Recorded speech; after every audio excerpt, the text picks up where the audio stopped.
संसारसमुद्रतार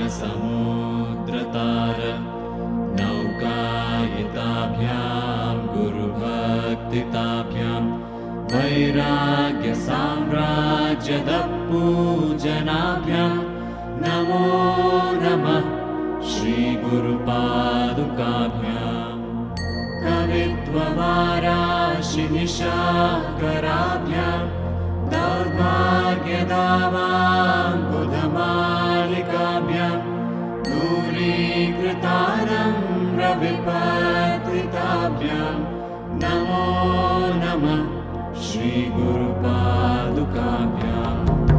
नताययो श्रीपतितां समीयो कदाचिदप्याशु दरिद्रवर्या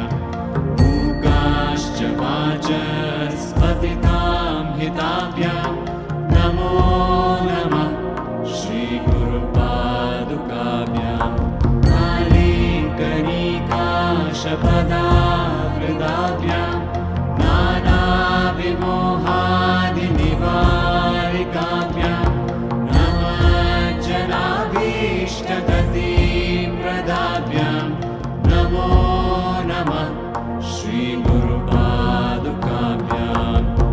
कृपालिमौळिरजरत्नकान्ति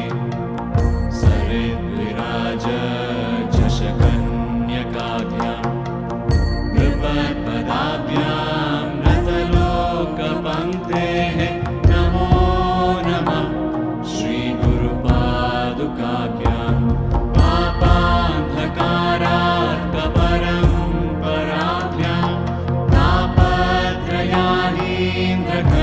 तापत्रयाहीन्द्रखगेश्वराभ्यां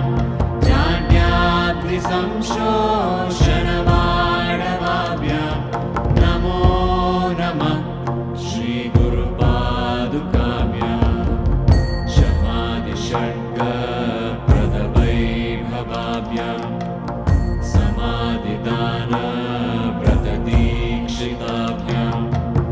प्रमादवाङ्घ्रे स्थिरभक्तिताभ्यां नमो नमः श्रीगुरुपादुकाभ्यां स्वार्चापराणामखिलेष्टताभ्यां